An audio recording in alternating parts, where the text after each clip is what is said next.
I am so excited to have Olivia here with me. She has a website called Live Young, and her bio is incredible. She herself has been connecting to her inner goodness and teaching others how to do that through a variety of modalities and ways of helping bring healing into people's lives. So, Liv, I want to dive into it, but thank you. Thank you for coming on my podcast today. Thanks for having me. I'm so grateful to be here. So, tell me, really, was there like a defining moment in your wellness journey that you one day went, something's not right? Or did you always have a sense of awareness by the way you grew up? Interesting question. So I started practicing yoga at 15. So something in me was telling me to come into the body. What I didn't know at the time was how dissociated I was, but it was physicality that like gave me this, I guess, this gateway back home. So I started a very intense yoga practice at 15. I started boxing at 20. I think I just wanted to feel more connected to this physical vessel, and I didn't know how. I also didn't know why I wasn't. So it's a pretty long-winded story, and plant medicine entered my life about 3 years ago, and I was able to reclaim my story by actually understanding that like 30 years of my life I had lived unconsciously, in the extent that like I had experienced pretty violent trauma, which had brought me out of my body.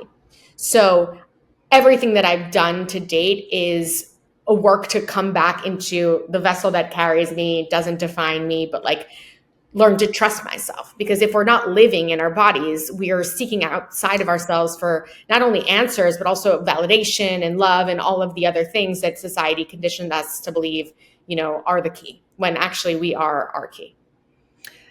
Okay, I 100% agree with that. I think the conditioning around in our society is this idea, right? They stigmatize yoga to be something that's like, oh, this is for the gurus or this is a meditation. Like it's so stigmatized instead of, you said it perfectly well, how you explained it in depth and connecting our subconscious and our conscious by through that awareness. And it's a practice of mobility through our body. And I love that you had this small itch that like something was deeper and you asked the questions and you fearlessly went forward and said, I'm going to figure out what this is and what it means. I think a Yeah. lot of people are afraid to ask that question. Is that what you're experiencing when you talk to people about the work that you do? I mean, I think we live in a culture that is so overwhelmed by fear. And the fear is actually getting to know ourselves. Because if we don't know ourselves, then we buy the products, we buy the programs, we pay the doctors to tell us what's wrong with ourselves.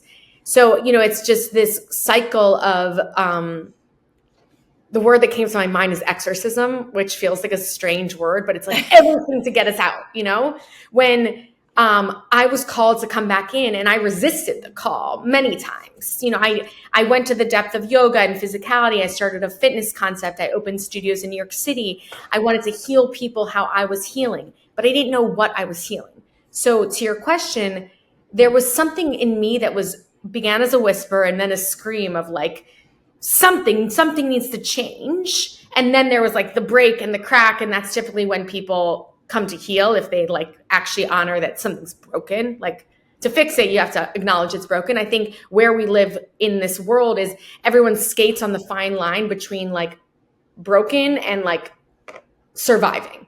So people are just fine. They'll put a Band-Aid, they'll get the medication, they'll, get the surgery, they'll buy the dress, they'll whatever it is, they'll be on the dating apps looking for validation.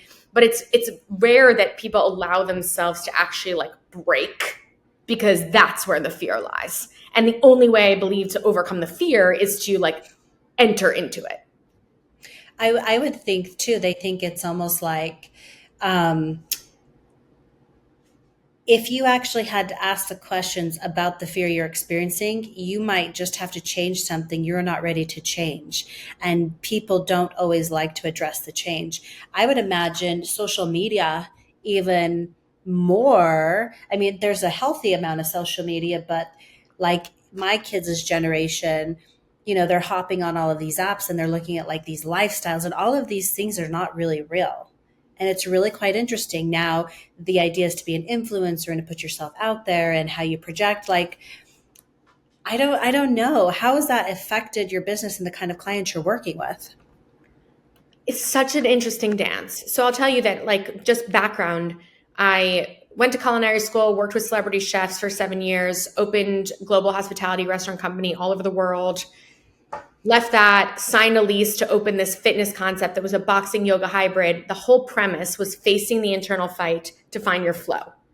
So I was still saying the same message, but to me, it was easier to get people to put on a pair of gloves, hit a heavy bag for 9 rounds, go into a vinyasa for 15 minutes, and then the break open happens, because at that point you're feeling your strength, you're feeling your softness, and then the emotion bubbles up and out of you because I'm actually like putting people back in their bodies.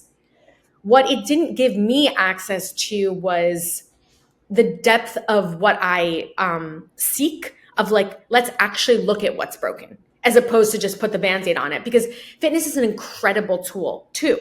But like, Yeah. most people won't walk the path that I did to go really deep into the wound, but they will take a fitness class to feel better temporarily, which is better than just going out drinking to numb themselves temporarily, right? So like, all these different medicines. So when you're asking the question of like, how does it affect my business?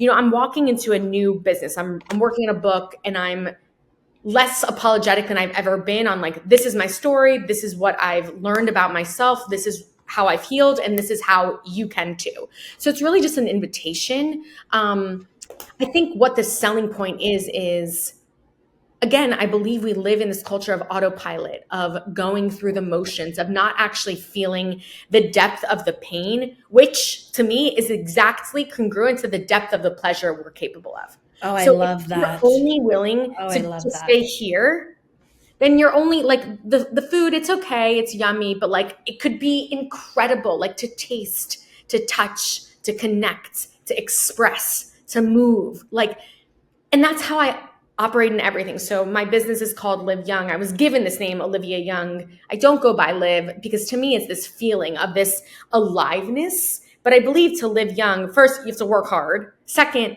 live young means learning yourself to love yourself. Everybody on this planet wants more love. What Oh, most people don't want to do is so to learn true. themselves, to learn why they don't love themselves.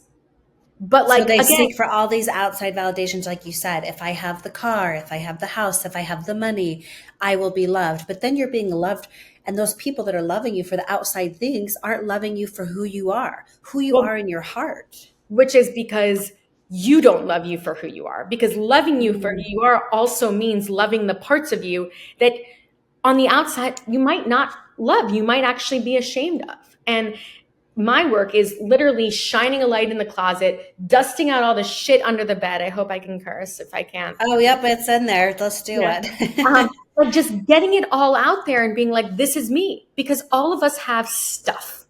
And to pretend that we don't is, as you mentioned, this two-dimensional culture of like, look at me in this perfect picture in this fake background or whatever. Maybe it's real. And still, there are so many people in the world that have so much, but inside they have nothing. Wow, I've noticed as entrepreneurs, people like you who, for one, you started your business and then got shut down shortly because of COVID. So here you are trying to heal and give back, and then an outside circumstance impacts the growth you're trying to have. How deep a person needs to go to their purpose and to have faith and to keep trusting is incredible. And I've seen, after being in the gym industry and owning a gym and being a personal trainer, you go from that to a corporate world full of disconnect. Mm. People are working 9 to 5. They're on the grind. They're on the wheel. At the end of the day, they think fitness or whatever practice it is just this luxury. Or I'll find my fitness when I retire after 30 years. And they spend 30 years of their life on everything outside and forget that it's all within them, even in their daily job. Like, so I'm so grateful people like you Mm. put this work out there, because with your passion and your energy, you can just feel it. Like, you really want people to discover, like you said, there's pain, but is it really pain, or is it the pleasure? And it's the fear of overcoming what you think is pain to experience that incredible abundance of pleasure. Totally. And in that, like, I always speak to the like alchemizing our pain into our power. And then the power becomes our pleasure. And pleasure, not even in this way of like, in this way of all things, um, not in a hedonistic way of overindulgence, but in this way of just pure expression, like complete openness to connection. Why we often repel other people is because parts of ourselves don't like the parts of them. So we see something, we're like, eh. And whatever we're like, ang, is the parts of us that we haven't yet accepted. We're mirroring ourselves back in relationship. And Exactly. I love that. People don't get that. Do you ever notice that? Okay, you It's don't like that trait in somebody. Take a look at yourself. Take a Totally. look And at that's yourself. also become what social media is. It's so easy to judge on the screen and to Hmm. see someone who's also putting themselves out there. And then you're like, oh my God, but she is like, but yeah, but she's owning it and she's putting it out there no matter what it is. And She so had there the might be a courage. part, yeah, exactly. Courage, whatever it is. And so I just believe that like until we open ourselves up to the abundant love that we're capable of, like that's all we are. We're just love. Until we open ourselves to that, we can't love anything or anyone else. So my thesis is you got to go into the pain to pull out the love, because otherwise you're just skating the surface of what's like fine. Do you have, so if I, people that are going to be listening, there are some who are going to be like, okay, what does healing even look like? And how do I even take a first step forward? Like, okay, I'm not a yoga person. I'm not going to go sit in a hot, sweaty sauna, whatever. What would you say would be the first step somebody could take forward just to even figure out the discovery of what they could heal? Because as you said, we all have trauma. I don't care who you are, you have all experienced trauma. And the journey of healing is what brings you to yourself, the mastery of your mind. And so what would you say somebody could start with so they don't feel overwhelmed, feeling like they have all these things they've got to go explore? I mean, there's two things. First, I would say find your feet. Just literally look down at your feet and tell yourself, like, I'm here. And for years, I would take a photo of my feet and tell myself, like, the past is in the past. Yesterday is over. What's going forward is out of my control, but what I have is right now. So that new beginning, it always starts with you. It's so simple. And when you get stuck in the middle of the day and something feels overwhelming, look down and find your feet. And once you find your feet, move yourself out of the way. Take a walk. Like, it's so simple to get stuck in the stuff. And literally, the best way to get out of it is to get up and move out of it. And then I would say, if I can offer one more thing, is, Yes. if you're ready to actually like ask yourself the questions, sit down, find some stillness, find some silence. I would love if you would have a pen and a paper in front of you. And, this idea of meditating is very, very triggering for a lot of people, because I don't think that we are very well versed in tolerating our own company. And I use the word tolerating specifically because to think that we can't sit with ourselves is outrageous, but we can't. We're scrolling, we're swiping, we're watching, we're fumbling, whatever we're doing. So if you just sit with yourself and allow yourself to be with your thoughts for a second, notice what comes up in the silence.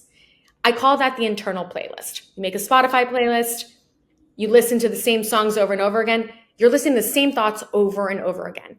The way to reprogram your internal playlist, because that subconscious mind is actually guiding your entire experience in this world, and that subconscious might be like, oh, you're lazy. You can't even meditate. Like, what'd you do today? And Your these thoughts are like self-talk. real things. Yeah. Write down the thoughts in your head, because when you actually can use your pen and see what you're speaking to yourself and see what you're saying, you might have the awareness to then soften and be like, wow, no wonder I'm not accomplishing my goals, because I have a voice in my head that's telling me I'm not good enough. So the path to healing, I believe, is just physically move out of the way, just to show yourself you can. If you feel athletic, do something strong that makes you feel strong. And if you're ready to just sit down and be with yourself, sit down and sit with your thoughts, see what comes up, and get to know yourself. You know what? I've done that a few times. I try to Yeah. do it often. I'm not going to lie. Like, I have had some things where I felt uncomfortable. and I've had to address. And then I had to say, what's the root and why I think this? And when did I decide this was true about me?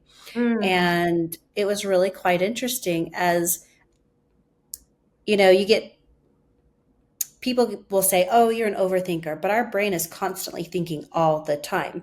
It's just, have we mastered the thoughts that are coming through our mind that lead to the stress, the anxiety, all of those things? So, you know, when I'm hearing you talk about to write these things down, what a great way to visualize, okay, if I wrote these things down, would I be saying these to someone else? So if I wouldn't say them to somebody else, why would I say them to myself? totally.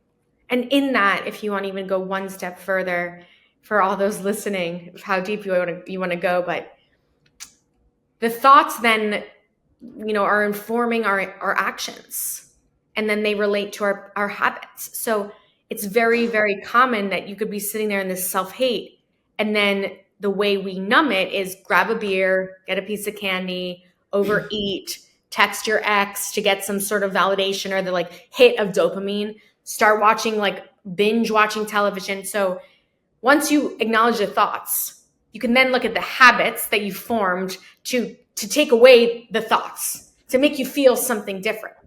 And so you start kind of creating this outline of like my life. What am I thinking? How am I trying to numb the thoughts? And then that's creating this discontentment in my life. And then it's this cycle. I don't think people realize what numbing looks like all the time, and you said it perfectly. I don't want to deal with these thoughts, so I'm going to click the TV on, which I think there are some benefits. But to be honest with you, I probably watch maybe an hour of TV a week. Like, I just don't even have it on. And then something that distracts us or numbs us. I think that's a big problem in our society too, with the food choices. If I can feel good by how this food feels in me, then I don't have to feel good about myself. And so then you just keep feeding it because I'm going to justify, well, I only live once, so I'm going to eat what I want. Well, great. You should do that. However, there's a bigger problem there. Yeah, and I think it comes back to the why. Like, Why? what are you feeding? So I always look at it like, are you fueling yourself? Or are you filling yourself? So when I look at fuel, it's like surrounding yourself with people that inspire you, working out, eating food that is good for you, agrees with you, doing things that add to your life, that gas you up, as opposed to fill. When you think of this empty, you're filling, you're filling, you're filling. Because if you're starting with empty, then you're just filling. So I don't know about you. I would assume, though, you don't want to live a life that's just filled with stuff, empty. No, No, no. We're here. You can't take anything one dimensional back with you. When you leave, like when your body, your physical body shuts down, all you have is what you've obtained up here. That's it. Whatever anyone's belief is. I mean, so we work and we strive our whole lives for all these things that we think are going to make us feel better. But in the end, what is it really about? So, reading you through your bio and all the amazing things you've accomplished, you didn't always start out in yoga. So, how old were you when you about hit this awareness? Like, I would imagine going through college and all of the incredible things you were doing in culinary school. Did the work of culinary help bring you into that because of the creation with food? no. I was justifying my existence by accolade. So running a business in New York City, going to culinary school, working for a food magazine, working with celebrity chefs. I was on the wheel of going through the motions, more self-aware than probably most people I knew because, getting into my body every day, feeling good, consciously aware of how I was spending my time, and also not aware enough to change in the biggest ways because I wasn't cognizant of like my why yet. So it wasn't until about 3 or 4 years ago. So I've always been me, preaching this stuff Yeah. and living it to the extent that I knew that I could. But it wasn't until 3 years ago that I had a very deep awareness, or like there was the break of something's not working. Everything in my life feels stuck. My businesses were closed. My relationships were failing. And as you said, a mirror, not even of a relationship. It was like life was mirroring back to me of like, stop. You cannot go any longer this way. And it afforded me the opportunity to ask myself the questions of like, why do I feel so unlovable? Why does everything feel broken? Why, nothing is working? And it was prompted by, someone I was dating at the time. And again, I don't know how far you want to go into this, but like talk about the body. The brain blocks out what we're not ready to handle. So in a lot of experiences, we get older, time flies. And when things happen when we're young, it's very common that you forget the memory because your brain doesn't hold on to what we can't handle. And so I came into the realization through psychedelic assisted therapy and some plant medicine, of very, very violent trauma from my past. And so it wasn't until 3+ years ago, I was dating someone. And after the first time we were intimate, he actually asked me, did something happen to you? And that was the break that was like, what do you mean? What are you talking about? I got very defensive because as a woman, I find that women are often in situations where they feel uncomfortable and oftentimes don't have the proper boundaries to say like, no. And Yeah. so that was how I responded to him. But his question sparked something in me, this deep awareness, this sleeping tiger, if you will, of like, did something happen to me? And so I went on this journey of understanding my past so that I could understand my present and now change and recreate my future or create my future. I think plant medicine is so powerful. I think it's highly underestimated and I think it's feared because to truly own and step beyond what we're told, you discover your deepest, truest amazingness. And if we can suppress that, then nobody reaches their full potential. And so I myself has participated in the plant medicines. And I will tell you, like, I had been on this healing journey, and this is where a lot of the stuff you're saying resonates. Like, I didn't realize it at the time, but I was doing yoga because I felt better. And I was like, great, I'm stretching. I just feel relaxed. But I didn't understand the deeper healing it was giving to me when I was doing it until a lot later. So I love that you educate around that. And then when I was ready to take it to the next step, because you said it perfect, until we're ready to release or heal that trauma, we don't really manifest it. But yet it's kind of interesting because the relationships around us are mirroring back to us the things about us we need to heal within ourselves. And taking complete ownership of our lives. Like I am today here because of my choices. Yes, stuff happened not giving me the ideal circumstances, but my choices, my thoughts, my emotions put me here, and it's still time for me to own it. And then how do I heal it? And I spent a lot of time trying to heal that. And I don't know what you know further about these, the medicines, but it allowed me to really get a sense of healing at a level I couldn't even have imagined without having it. Like, I'm so grateful I had that opportunity. Yeah, I'm with you on that. It's something I work with it now. I hold space for other people. It's a very big part of my life. Um, I've done most of the molecules, and I had never done a recreational drug before besides like smoke some pot in college. And then I ended up in Janis Joplin's old apartment in the Chelsea Hotel in New York City smoking crystallized toad venom, which is 5-MeO DMT, which is pretty much the tantamount. I do not recommend that. Please do not go look it up and find it. It's not where you start. It's what I needed to sort of break through this ego I had built up to protect myself because I had so much pain living in my body, just years and multiple experiences of really violent sexual assault. So I speak to this idea of self-love from a place of knowing what it feels like to feel dead inside, to feel nothing. You talked Um, about building up your ego. Does that mean kind of like a sense of protection? Totally. So we all have ego and we need ego because ego also gives us strength and the willingness to show up in the world. And it also, if there's an undue amount of it, it doesn't allow us to access our own hearts. So we're putting on this face or this mask to the outside world because that's what we think that other people want to see from us. That's how we think we're going to be received in the world. So I put on this strong fighter, entrepreneur, in a way sort of sexualized myself because like I wanted to be acknowledged by men. I owned boxing gyms and like I was this fierce warrior, but inside I was like this really sad little girl. And I had to find that little girl, hold that little girl, heal that little girl, and reintegrate, both sides of myself in this, masculine and feminine duality, to bring myself back to life and back to love. But plant medicine was a huge part of that. And I say that with caution because I believe it's a tool. It's not an answer. Tool, right? Is not an answer. And it is misrepresented in a lot of ways. It is misused in a lot of ways. I think it is sought out to like fix or to save. That's not the purpose. The purpose is to unearth parts of self that are not accessible to the brain and the body just through conscious awareness. So, part of your services, you do the coaching on the mindset, and then you have some extra things that you do as part of your integration. For somebody who's a little bit weary of going into that or understanding the plant, is there some kind of, I mean, I understand it, but some might. Do you go through shamanic training, or do you have extra things that kind of help you so you can guide these individuals? Because I've been asked, who do you know that can help with these things?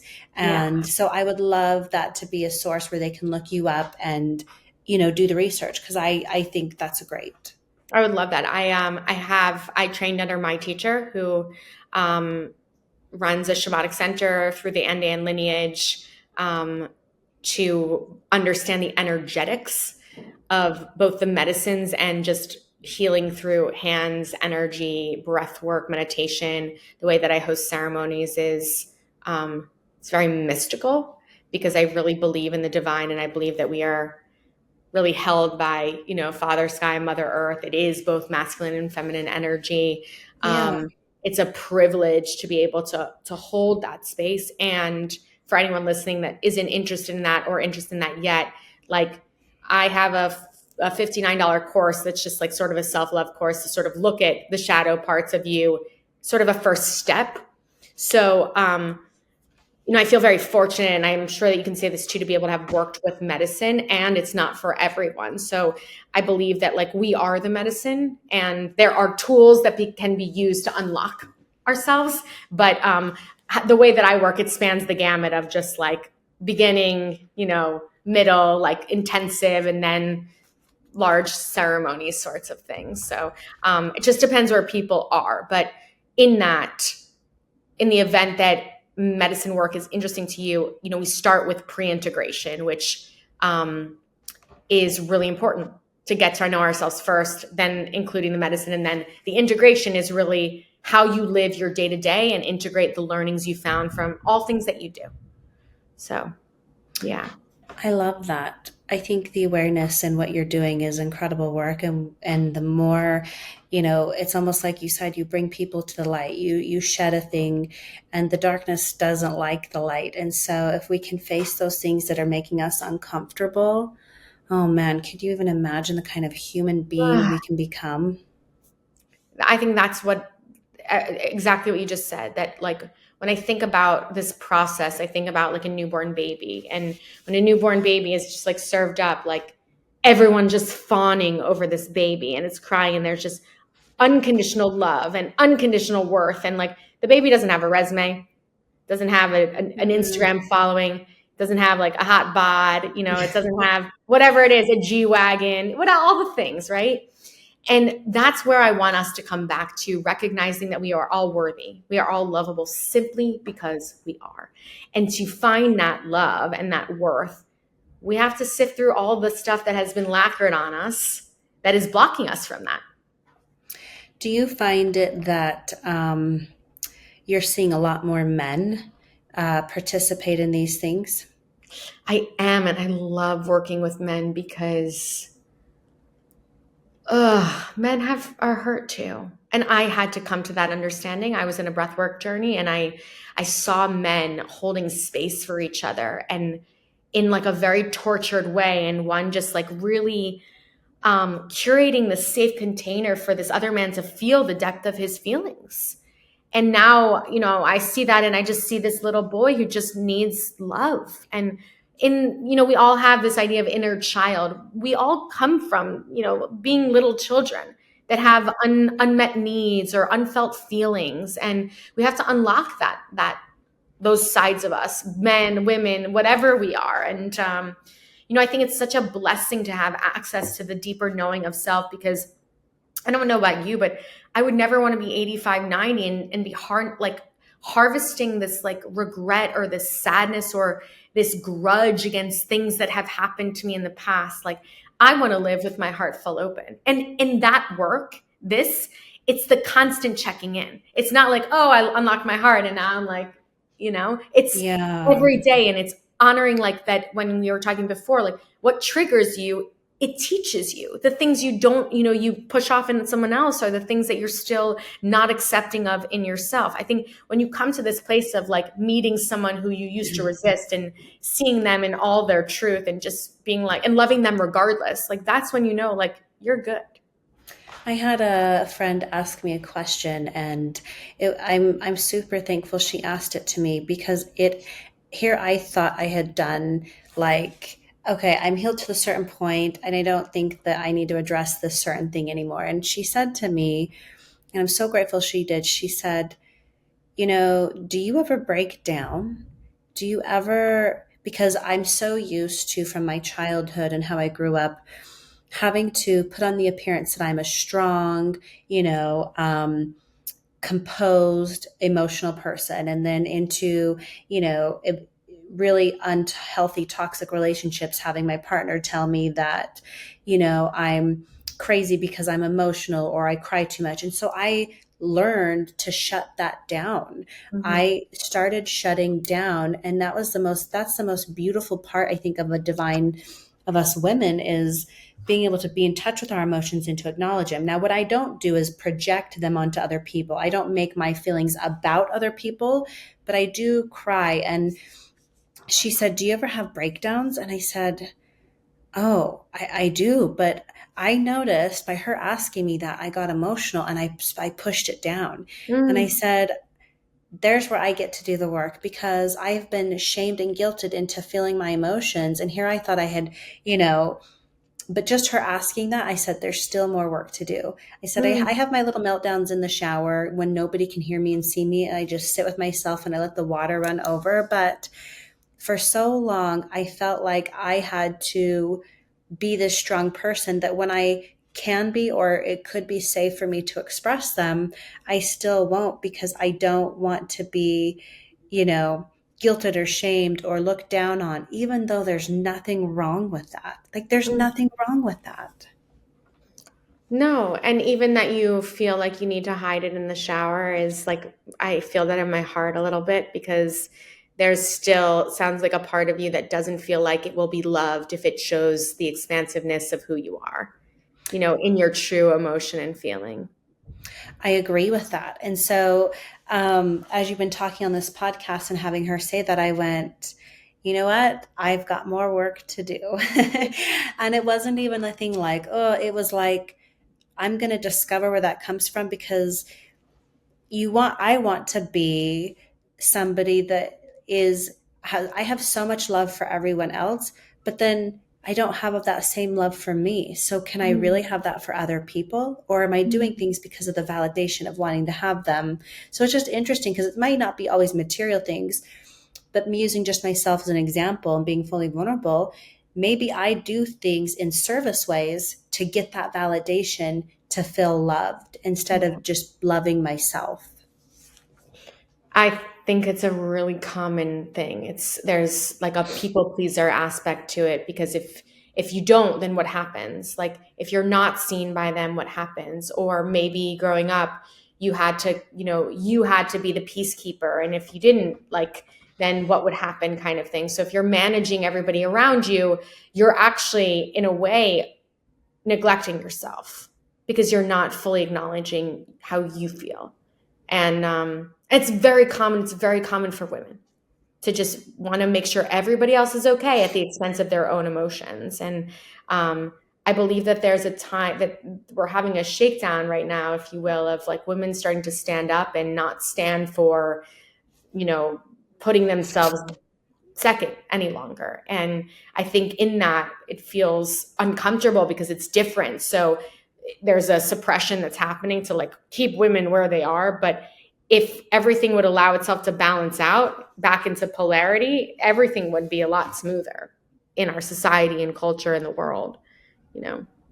As you were going through this discovery, was there a moment that you remember distinctly where you thought, oh my gosh, I don't know that I see the other side of coming out of this? I don't see how this is helping me, and you wanted to give up, but you had like a saying or a mantra or something that kept you going? Hmm. It's funny, back to my fitness concept, 9 rounds in a heavy bag, no breaks, because I didn't see it. I don't believe there's breaks in life, into a 15-minute vinyasa flow. So punching nonstop, then gloves off onto the floor. So you're feeling all of this fight, then all this flow. And how I led the class was flow through the fight, finding ease through resistance. So the best fighters are dancers. So once you sort of get into it, it's not just like violent any longer or like resistant, it becomes a dance. And you're in the music and you're fighting because that's life. You're feeling Life, your body. you're in your body, you're in your dance. So this idea of flow through the fight is let it be easy. And it won't, it's not always easy, but it doesn't have to be so hard. So I believe that everything comes down to perspective. Listen, my story, and we sort of touched on it, went into the darkest pain that nobody should ever have to witness. And something deep inside me just said, keep going. Like there was no other, the only other option was lights out, check out, bye, we're done here. So, part of that story, what are you willing to share to give us perspective on that? I mean, as I mentioned, I started remembering subconscious memories of sexual assault. The first memory was when I was 17 and left in the shower for dead at a high school party. The next memory was 6, then 13, then 21, then 22 in college, then the back of a cab. So it was just, I mean, it wasn't. So imagine watching a movie and seeing violent sexual assault at various ages, the same victim, and realizing Yeah. that like that's me. I was the girl in the movie. And so at each plant medicine journey, part of how the medicine works is you have to surrender to it, because if you fight it, it will fight you. It's the same resistance ease. And so I would just show up and be like, just please show me love. Like, please show me light. Like, we're done here. And because I was so surrendered, it just took me deeper into the depth of my subconscious. And unfortunately, in that was just a lot of violence. And because, I experienced sexual violence at a very young age, when that happens, it's very common that you dissociate from your body. So I talk about feeling through the body and healing through the body because I had to reclaim that, because for the majority of my life, 3 decades, I didn't live in my body. Wow, that's a long time. Yeah. And a lot of transgression and a lot of pain, a lot of violence that resulted in, my adrenals being blown out, my hormonal system not working, not getting my period, like for years, as a result of all of this latent energy stuck inside of me that was put on me through other people's pain. I think that's a good point to address too, that's not talked about, is people don't think their emotions stay in their body. And if you don't release them, how do you, they're there. And I think because they just don't have the awareness around it, they just don't think it's a real thing, but it's a very real thing, and causing Yeah. so many of, I think the book is called Feelings Buried Alive, but talks about maybe some of the symptoms you're experiencing are manifesting due to emotional issues. I mean, that's the root of, I believe, everything. I don't believe you just get cancer. I believe that it's latent energy in our body that metastasizes. And I think it's not dissimilar from just getting a common cold or, when Yeah. my throat hurts. It's like, okay, Olivia, what are you not saying? Where are you not speaking your truth? Like when someone gets like a sprained ankle, it's like, to me, a very clear sign of like, slow down. Like, Yeah. um, I don't believe that there's coincidence in any which way. I think we're served exactly what we need. And I believe that we can be served it as a whisper, as a, minor situation until it becomes a really strong scream and no, and we're stopped. It's not dissimilar from relationships. If anyone is having relationship issues, I would say go back to your past 3, 4, 5 relationships and start to notice the patterns that you're potentially dating the same person in a different meat suit. But there's always too, I think when people do that, it's, you know, the patterns I realized in my former relationship were a lot of the way I grew up, and it's just what I knew. So until I knew any different, I didn't know they were unhealthy patterns. Exactly. And then once I realized that, I was like, if the patterns don't change, you can't change somebody. But I definitely wanted to address my personal patterns and not be that. And that was work. That Yeah. was work. But I love that you brought that up, because I think you're right. Sometimes we just go back into the same thing, and until we change the pattern, or we're always going to have that manifest in our past, and then people wonder what's going on, like why they're having the same problems, but you didn't change the pattern, or. Yeah. And I also would say that the people that are wondering might not be willing to look at their own. It's easier to look at someone else's. I think that's true. I'm totally guilty of that. Mm. And I had this cute friend of mine. She says, Bonnie, you stay in your lane.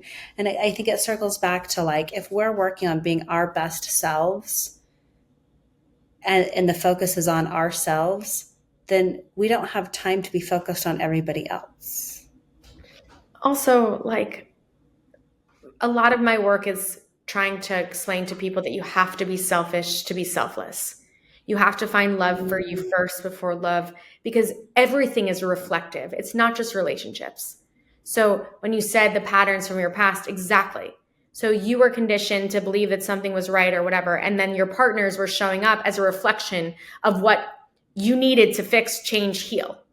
And so until you fix, change, heal those things, you're going to keep reflecting the same person. So then when you grow, you'll either learn to work on it with that person and you'll both grow, or you'll grow out of it and then call in somebody who's now reflecting you at the level you are.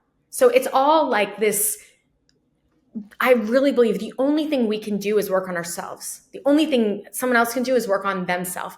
And if you come together and there's partnership or friendship or business ship, like, brilliant. But the crack happens when there's a discrepancy on who you are, how you see the world, what you want, your values. And it does get confusing because oftentimes, like I said, you call in someone who needs to show you what you need to heal.